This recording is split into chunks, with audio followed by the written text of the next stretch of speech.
tremor on one.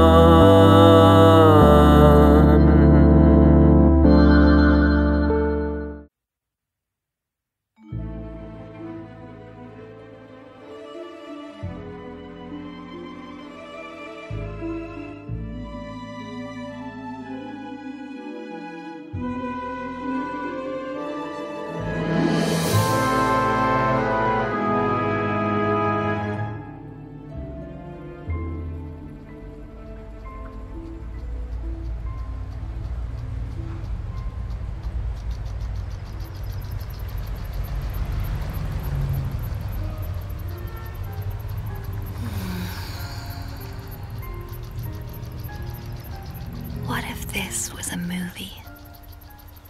I mean, what if me here now was like the opening shot? The camera on a drone, high over the Hollywood hills, swooping down to find me here in my yellow bikini, stretched out like a cat beside my heart-shaped pool. That would work. A cool image for the youngest, most successful ever screenwriter, producer, showrunner that I am. Who would have thought? What's that ancient movie? The one that Dave loves. The one about the Hollywood star who lives in the mansion just around the corner from here on Sunset Boulevard. Oh, yeah, of course. Silly me. It's called Sunset Boulevard. With Gloria's swan song. That's what Dave calls her. Funny guy, Dave. Where the hell is he anyway? Oh. Dave? Dave? Dave? Not like him to... Yeah. Sunset Boulevard. That movie opens with a guy face down in a pool, dead, but talking. Neat trick. I just love lying here. Poolside, with the cool feel of the water as the tips of my fingers tickle the silky surface. I guess I'll never again go into water. Haven't had a swim since. If this was a movie, it would go all flashback here. A slow dissolve to exterior country road in the sad, wet middle of Ireland. Early autumn, a few years ago. A battered old Passat grunts along the road. Cut to interior car. Me and my dad. When did that cold come on? It's not a cold, Niamh. Did you take your glaucoma drops? I did. This morning. Your eyes are still watery. Are you allergic to something? No. Dad. Oh, you're not crying, are you? He was. So proud of you, love. It's just 2 weeks in a writer's retreat. But you won it. And they saw the talent in your writing, and talent is talent. I suppose. No doubt about it, Niamh. And after everything you've been through, the suicidal ideation. And your time in the asylum. And after Mam's, you know, after she fell asleep in the bath and... Dad, Mum drowned herself. She did. Well, you came through it all, Niamh. That's why I took a day off work to drive you, and even if it is a day off my holidays, I don't care, because I'm so proud of your success. Thanks, Dad. He was right. I was a success. In Tipperary, anyway. That's where I won the prize for my story, The Purple Hoodie. 2 weeks in the famous Killadoona House Writers' Retreat. I never heard of the place until they made all the fuss about what a great prize it was, how it would open new doors for me. So, there I was, at the start of a great adventure. We drove up the avenue, turned a corner, and there before us a giant mirror spread out against the trees and the black hills beyond. Silvery, still. Then a swan landed, the mirror cracked. A lake, of course. The Killaduna website shows people swimming in the lake, so I had brought my swimming gear. Even in landlocked Tipperary, I was an all-year-round, all-weather swimmer. Maybe my blood runs colder than most, I don't know. We turned another corner, and I got my first scope of Killaduna House. Oh, Lord, save us and get. That's some fancy place. Yeah. Thanks for the lift. Here, I got this for you. What is it? Just a bottle of something to share with your new friends. You know I don't do friends. Take it, love. Thanks. Bye. The front door had a scrawled sign saying, "Open, push, go to office." I pushed. Went inside.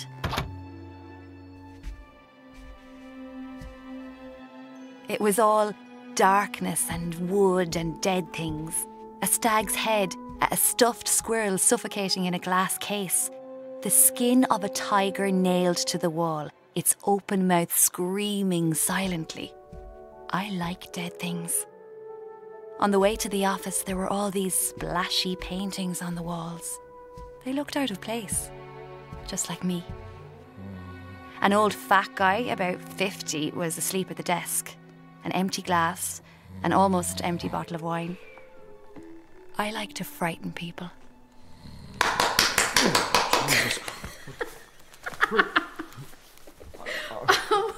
That always cracks me up. Christ, I'm about to have a cardiac arrest, and you're cracking up, whoever the hell you are. I just can't. It's just so funny when people get a fright like that. Is it? Well, don't let me spoil your fun by dying right here in front of you. You Niamh? Yeah. Dave, but you can call me Mr. David until I forgive you. You're on my list of arrivals for today. A list of one, as it happens. How did you get here? I hitched. Hitched? A snowflake like you? I like to live dangerously. Do you know? And where did you hitch from? Tipperary? Tipperary. That a long way? Yeah, a long way to go. Very original. Thanks. Forget it. Lame joke. Right, you're in Seamus Heaney. Come on, I'll show you.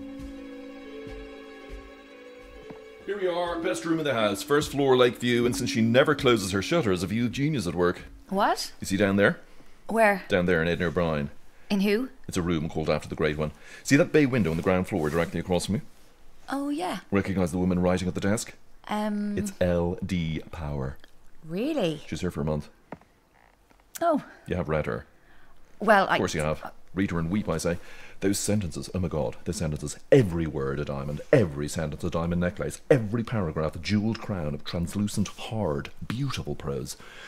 Is it any wonder she makes me want to vomit? You two are the only residents for the next few weeks. Don't look at her, don't salute her, and above all, don't ask her questions about writing. She's here to work, understood? Got it. You do know who LD Power is. Yeah, of course. LD Power. Love her. Which is your favourite? Oh, wow. Oh, the lake looks lovely. I'm an all-year-round swimmer. Really? Would I swim in it? No. There's a black hole in the bottom that leads to the gates of hell, or worse, to the centre of Galway. Be careful. We want you waving, not drowning. The internet's down. I'm doing nothing to fix it. Dinner's at 7. It's compulsory. There will be a bell. Do not ask for whom it tolls. It tolls for thee. 2 words came to mind. Hole and ass. But not in that order. I unpacked, took out my laptop, set it up on the table by the window overlooking the lake. I looked at the laptop, then at the lake. I couldn't resist. I always loved the blade of cold water slicing through my body as I plunged. I was never more alive than I was in those liquidy seconds. And if I stayed too long under, which I often did, I felt I was close to something dark. Death, maybe. I swam to the middle of the lake, but I was out of breath before I got there. Dried out and back at my desk, I opened a new document. Stared hard at the whiteness. Stared and stared until a light went on at the edge of my eye. Down in Edna O'Brien, the lamp on the desk had just been turned on. The supposedly great LD Power was sitting there, dressed in black, hunched over the table like a giant bat writing by hand. I watched as she scrawled slowly on her tiny notebook. After every word, she went in close to look at it. Close enough to smell it, to lick it, to eat it. Weird. Dinner. She didn't move. The bell stopped. She still didn't move, except for the slow scrawl across her notebook. I was starving, so I went downstairs to the compulsory dinner. Well, compulsory for some.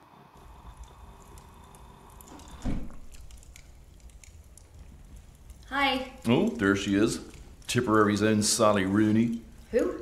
That's funny. Is it? Oh, no, don't sit there. That's for the great American novelist. Oh, sorry. She'll sit there if she ever decides to join us, that is. Sit by me. Always sit at the right hand of the Lord. Now, let me serve you. Can't write on an empty stomach. So, what great creative enterprise brings you here? I'm here to write. You're here to write. Well, I never. What? Of course you're here to write. That's why people come here. That's why I come here. Oh, sorry. I thought you were the manager or something. Just for a few months while the actual manager is drying out in the Rutland. Oh, so you're a writer too? Yes, I bear that cross. What do you write? Words. Should I know any of your stuff? You should, my dear. Yes, you should, but you can't be expected to. It's a life's work and I just cannot part with it. My friends plead with me, and yet I cannot publish it. It is my whole life transferred to the page. It is, in short, my magnum opus. I love a magnum. The one with almonds, my favourite. Right. Do you know Knutsgaard? Of course you do. Well, 30 years ago, I was doing what he's doing now, and he writes in Norwegian, for God's sake. Norwegian, the leitrim of languages, and yet he achieves world domination. Don't start me. I won't. Of course, Knutsgaard surrendered his work to the vulgarity of publishing, and I have kept my baby at my breast, suckling the milky ink that spills from it. Ugh, that's gross. Of course it is. Writing's a dirty business. Never mind. Eat up. If I say so myself, the food's to diet for. Oh no, not now. That's LDP ringing the servant's bell in her room. And who's the servant? Moi. Could she join us? No. Could she come among us, make small talk, share her thoughts, act like a normal human being? No. Must I interrupt my own meal just because the great LD Powerful now wants to be fed in her own room? Yes. Must I produce food that is vegetarian, celiac friendly, and that does not contain the colour red? Yes. Even though the image she so carefully curates is that of a woman who would kill and eat a raw squirrel for breakfast. Yes, and yes. I said yes. I left as Call Me Mr. David prepared her food. The internet was still down, so I went to the library, which only had books in it. What kind of a library is that? I found some of LD Power's stuff. I hate reading, so I speed read them. She wasn't telling stories. It was writing for its own sake, and I hate that. That night I watched her at her desk. At first, it was that snail scrawl into a tiny notebook. But then she opened her laptop, began writing faster. When I went to bed, she was still at it.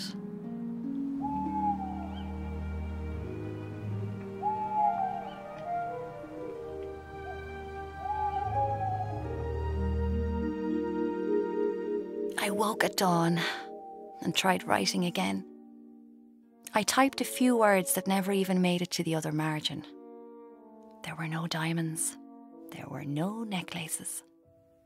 Then I saw her, tall and gaunt, dressed in black, a giant cockroach heading to the lake. She got into the boat and rowed to the centre. This was my chance.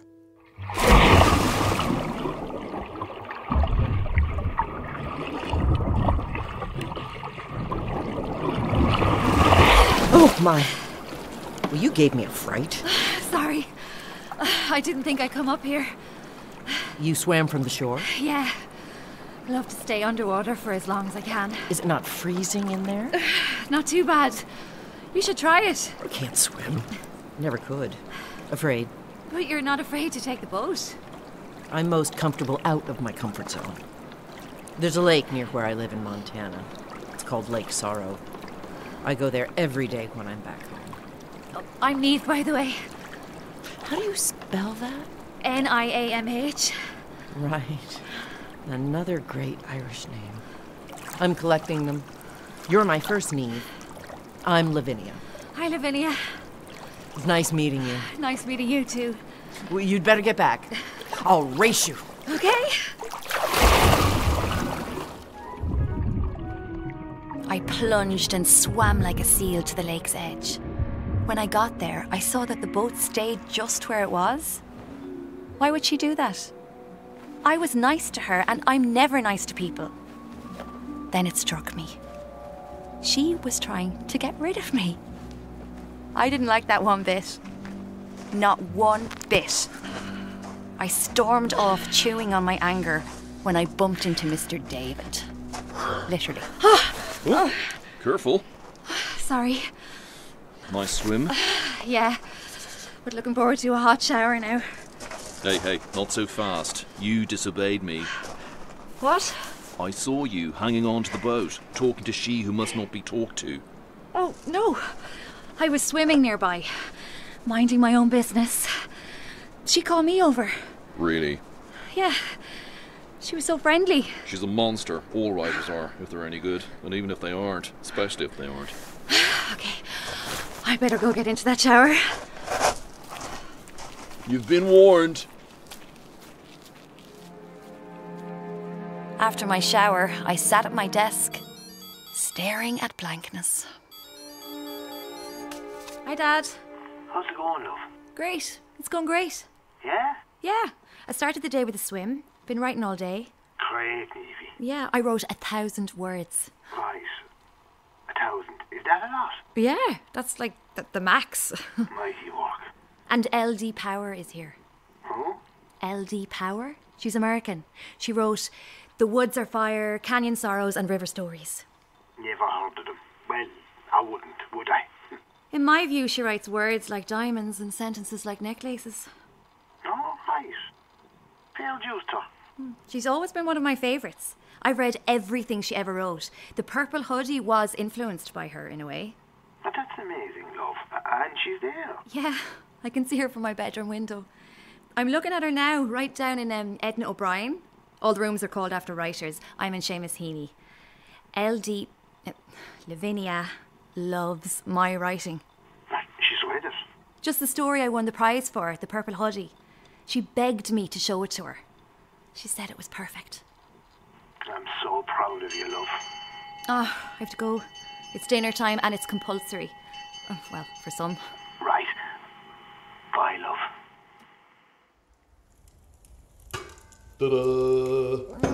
What's that? Beef Wellington. Never heard of it. Really? I would have thought Tipperary was full of beef. And Wellingtons. Is that meant to be funny? Oh, and right on cue, the monster wants to be fed. Just when I'll take it up to her. Why would you do that? Just to say sorry for talking to her, for disobeying you. Well, I'll be a random act of kindness from the baby monster. Okay. Accepted.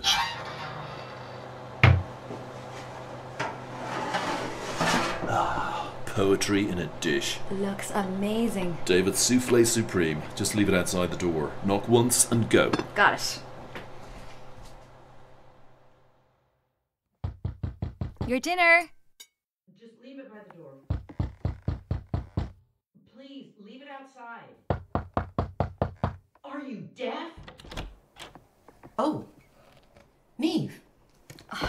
Sorry, Lavinia. David said I should bring it to your desk because it's a delicate souffle and it might collapse. Okay, leave it over there on the desk.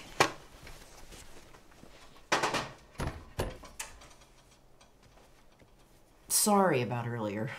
The race. I was trying to get rid of you. Were you? Why? Don't take it personally. I like to be alone on the lake for as long as I can bear it. David warned me not to talk to you. Did he? First day when I came here. Well, he didn't need to do that. He's an odd guy. In any moment, I don't know whether he wants to kiss my ass or strangle me. That's funny. Because it's true, I guess. Yeah. Anyway, just so you know, I would never ask you about writing or anything. There's nothing to ask about writing. It's like anything. You just do it. You just write. Then you make it better. Then make it better again. And then when you think it's the best you can do, make it better again. Then you abandon it. The end. I need to eat. You need to go. That souffle is... Okay, no problem. Enjoy. As I left, I saw Mr. David standing at the end of the corridor. Hi. He said nothing. Sorry.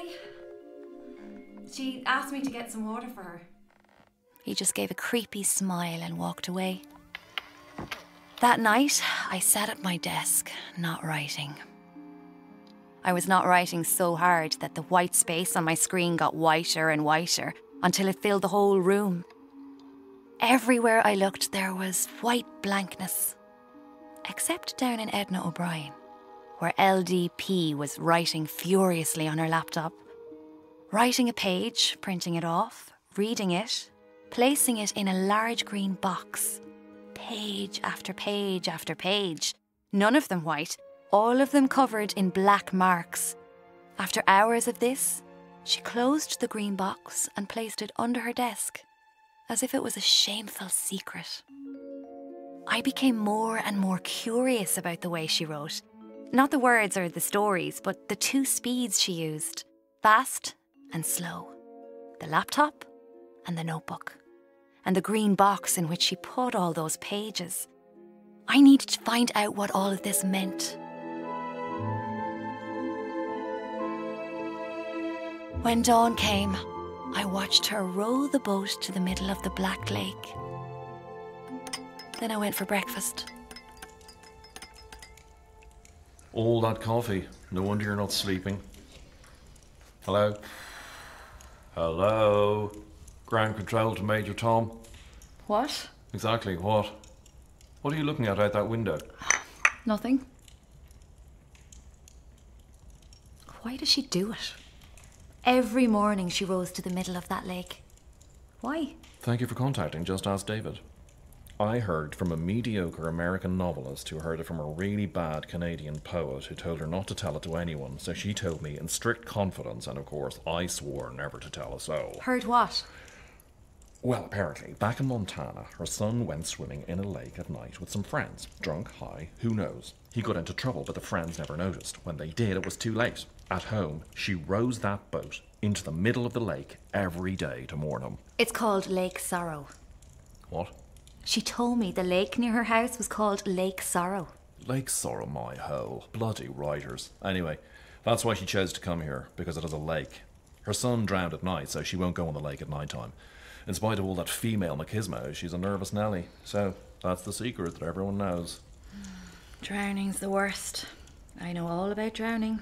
She got over it, though. She squeezed 2 novels and 4 short stories from it. She's a writer, so no tragedy goes to waste. How's your work going? Well, yeah, really well. Short stories, is it? Mostly.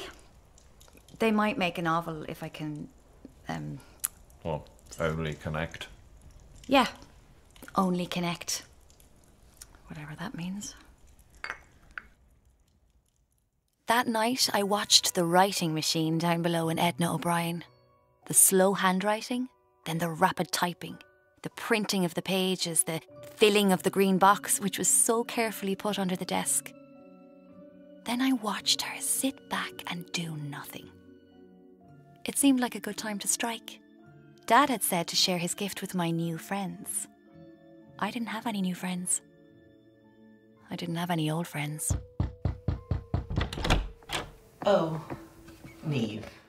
I know it's really late, but I could see you stopped working and My dad gave me this bottle of whiskey to share. Writer's block. Oh, what a genius name for a whiskey. Luckily, I don't need it. Oh, right. I don't drink when I'm working. And I'm always working. Or I'm sleeping. Of course, I'm sorry. Oh, come in. I'll keep you company while you knock one back. Really? Are you sure? Sure, I'm sure. Here, use this.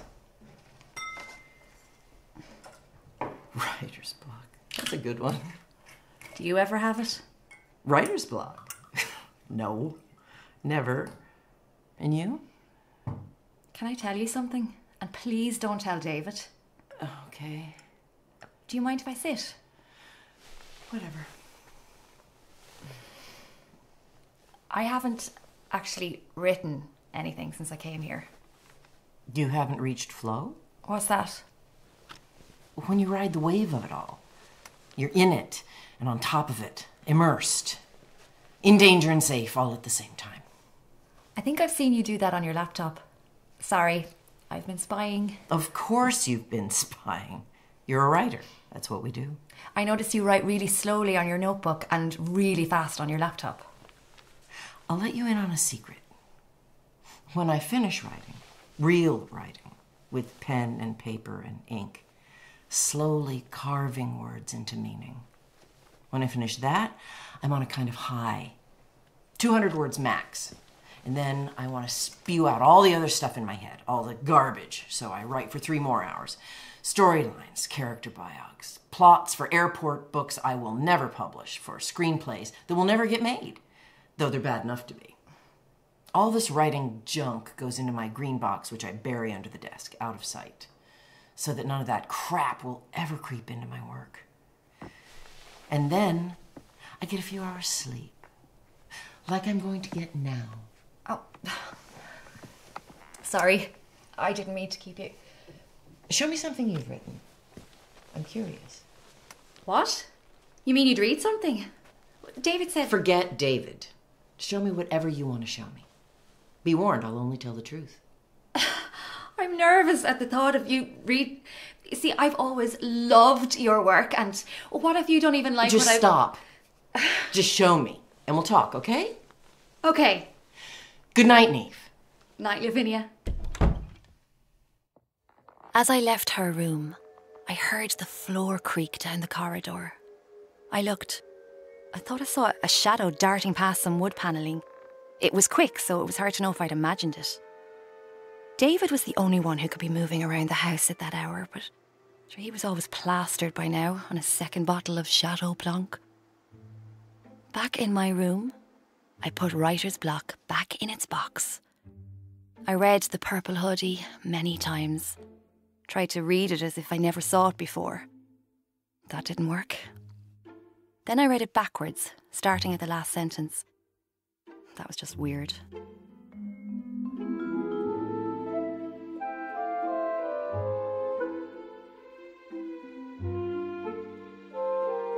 Next morning, I gave my story to LD Power, the great American writer. She said she would read it after all her work was done. And so I watched, and I waited, all day. Then I saw her lift the pages, my pages, and start to read. She didn't move. She didn't react. She just read.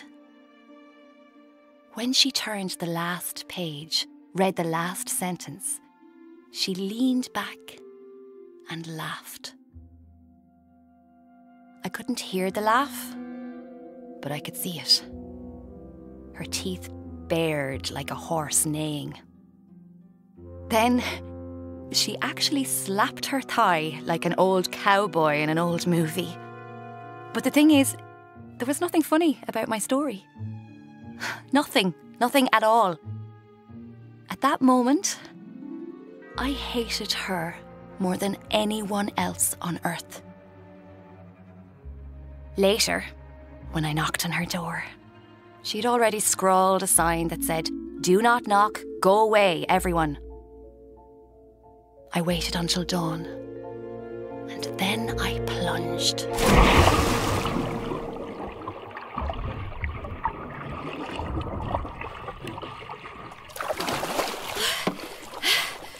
Hi, Lavinia. Go away, please. Just wondering if you read my story. No, I didn't. Oh? I read someone else's story. Excuse me? They say steal from the best, but they should add. Make sure you disguise it well. What do you mean? Grace Wamakangio was my student. She worked on that story in my class when I did a semester at Oberlin. I remember it well. The purple buoy buoy. You're not much of a thief. Please go away. Stop wasting my time and yours.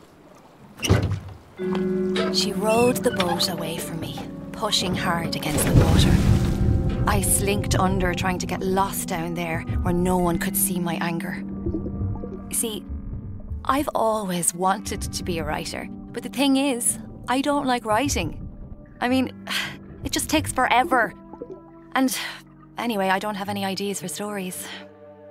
So, I went to the library in Clonmel. I found a book of stories by African women writers. It was called African Women Writers. Smart. I read that story. The Purple Buoy Buoy. It was about a girl from a strict Muslim family who's in love with a Christian boy. Her parents disapprove, of course. She gradually works up the courage to disobey them. She goes to the market and she buys some material to make a purple buoy buoy. That's what they wear to cover their bodies, a buoy buoy. It's called other things in other parts of the world, and it's usually black. Anyway, her parents are cross. Her brother threatens to stone her. One day, she walks out of her home and heads down the dirt road, head high, to meet the boy she likes.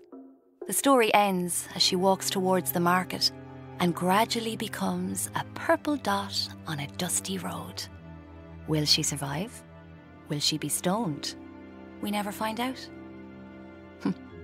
I changed all the details.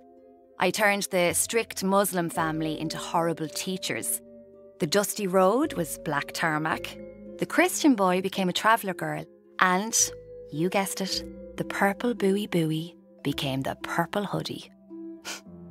The judges loved it. They praised the local colour and said I was an exciting new voice. I suppose I was. In Tipperary, anyway. But not in Killaduna House. Not with L.D. Power, the great American writer. I locked myself in my room, pretended I was sick, demanded room service from Mr. David. Sure, if L.D. Power could have it, then so could I. Scrambled eggs. Invalid cooking at its best. So how are you? Not good. It's been 4 days now. Maybe I need to call the doctor. I don't need a doctor. Or the plagiarism police. What? You do know what plagiarism is? Stealing from other writers. Oh yeah, of course you do. She told you. She's cross. Very. She doesn't want to kiss your ass. She wants to strangle you. What? David warned me not to talk to you. You overheard all our conversations? I heard enough. You're going to throw me out, aren't you? This story needs a better ending than that. It does? I'm sure you can come up with something. Like a surprise ending? That'd be fun.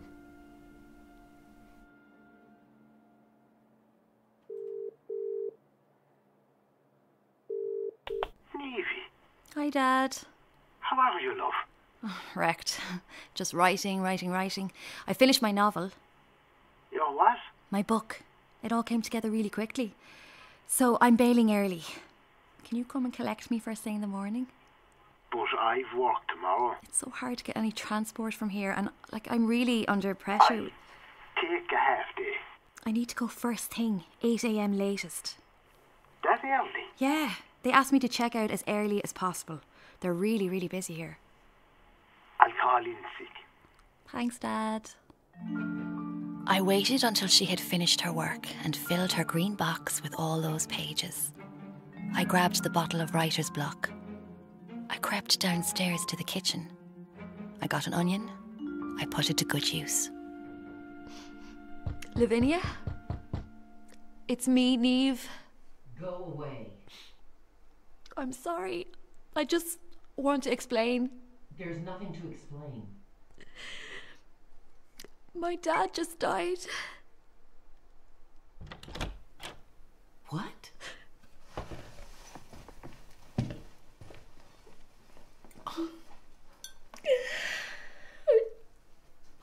I just got a call from my auntie. She's coming for me in the morning. I just feel so lonely here on my own. Oh, you poor thing. Come in, come in. Sit down.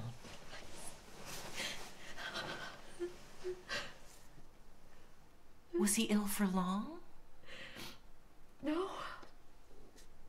No, he wasn't sick at all. He was coming home late from work this evening and he just collapsed between the car and our front door. Fell on the tarmac. He hit his head against the stone steps. I brought the bottle of writer's block he would have liked me to. Do you mind? No, of course. He wanted me to share it with my new friends here. But I didn't make any new friends. Just an enemy. Oh, now, I'm not your enemy. I'm sorry I lied to you. Oh, never mind me. You lied to yourself. That's worse. But what does that matter now? You're right, Lavinia. Thank you for being so understanding. Will you join me? Well, you know I rarely drink. You're my only friend here. I mean, David's just David. He couldn't be anyone's friend. It's so lonely just drinking on my own on the night that my dad's. In Ireland, it's a tradition to, drink to the dead. Just a shot then. I've an early start.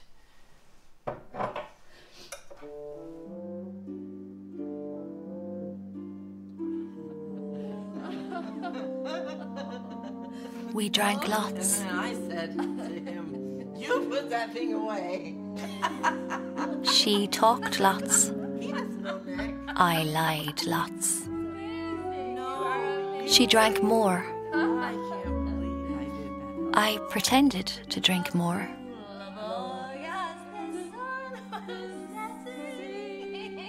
And then I pounced. You did that. You know what I'd like to do? What? Row out to the middle of the lake. Oh, look, the moon is full. I'd like to just sit there with you and feel my dad's spirit. Now? Well, I think I'm a bit skunk drunk. Oh, no, please don't cry.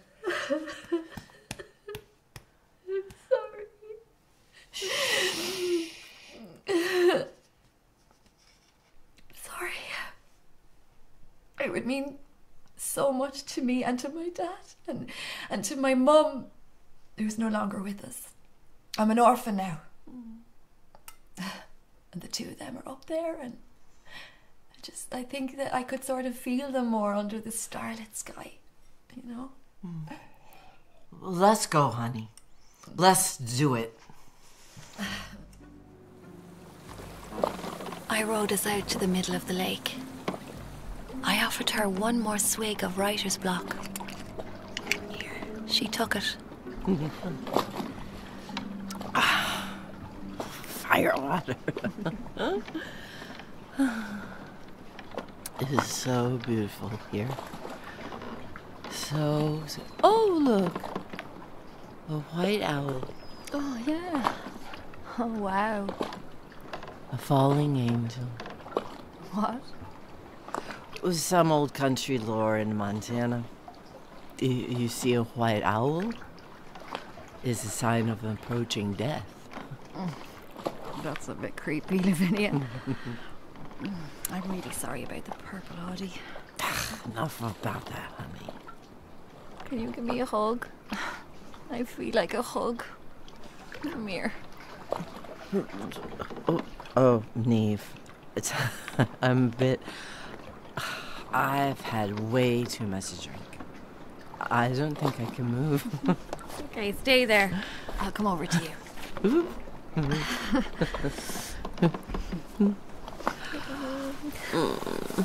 I held her close. Let her warmth smother me. Her whiskied breath envelop me. I'm really sorry for everything, Lavinia. It's okay. Then, with one move, I pushed her overboard. I grabbed the oar. I pushed her down. She came back up. I pushed her down again. After a few of these,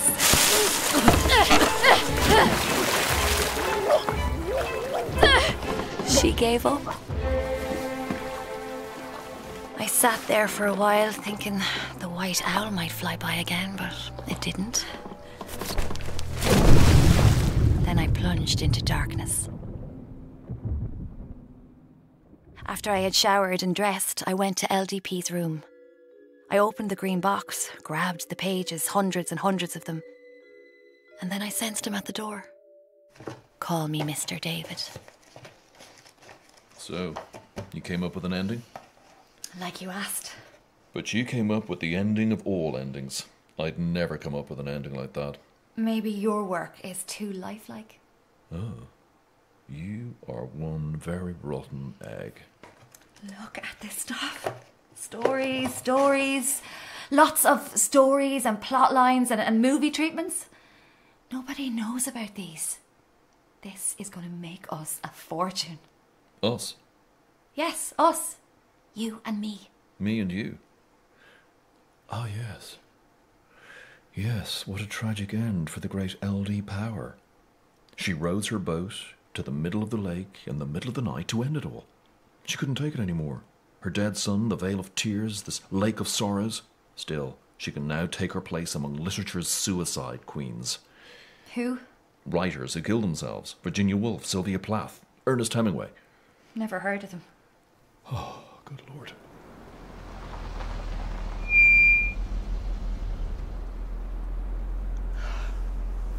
How's my little early bird? Tired. Of course you are, love. All that writing. But you got praised from that great writer. What's her name? LD Power. LD Power. I looked her up on the net. Is she somebody all right? She is, yeah. Somebody.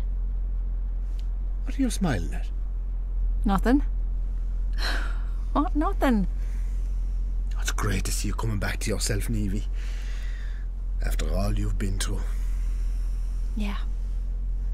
Thanks, Dad. We drove to Tip as the sky turned blood red. Over the next few months there were interrogations and interviews and endless questions. But Dave and I, we had our story fixed. A tragic drowning. A probable suicide. I knew a lot about those already, ever since Mam's death by Radox. We got off scot-free. I sold the story outlines from the green box. First, to some small-time Irish producer. Then to some bigger guys in the UK. And then to the big shots here in Hollywood. Dave has been everything to me. Pool boy, manager, publicity guy, financial advisor. He insisted on me buying this property. He knew I'd love the heart-shaped pool. I do. But I can't swim in it. I cannot plunge. I cannot even put my face in the cool blue water. So I lie here, poolside face down, soaking in the sunshine of my success.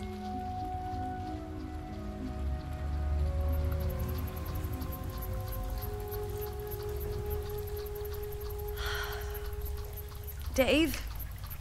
Dave? Dave! Hello, Niamh. Oh, jeez. I didn't see you there. I've been calling you all this time. Where have you been? Where have I been? Where have I been? Keeping up, I suppose.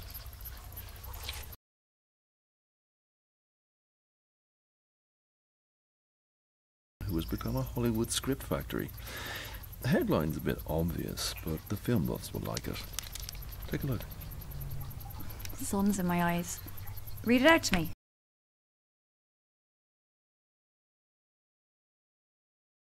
All about Niamh. Yeah, okay, I get it, Dave. Yeah. Why are you looking at me like that? It's not all about Dave, is it? No, it's not. Even though. Even though what? He walks towards me with a dark look on his face. Even though what, Dave? He's standing above me now. Why are you being such a weirdo? Dave, are you alright? Let go of me, Dave! With one kick, he has me in the pool. He spears me with the pool brush. He jumps in, uses his fleshy body to keep me down, his knee on my back.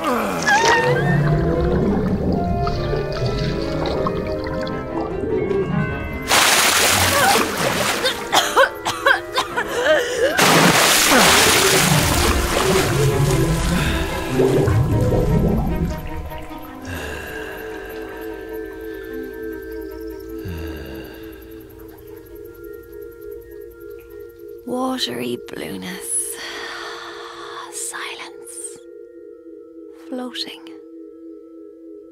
My arms, my legs, everything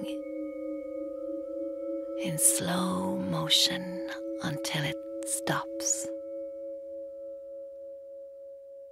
Except for Dave's heavy breathing and the slapping of the water against the sides of the pool. If this was a movie, how do you think it would end? A high-angle shot? An old fat man standing in a pool? Some bubbles? Then a floating, puffed-out blue body. Me, in my yellow bikini, face down in the heart-shaped pool. Dead, but still talking.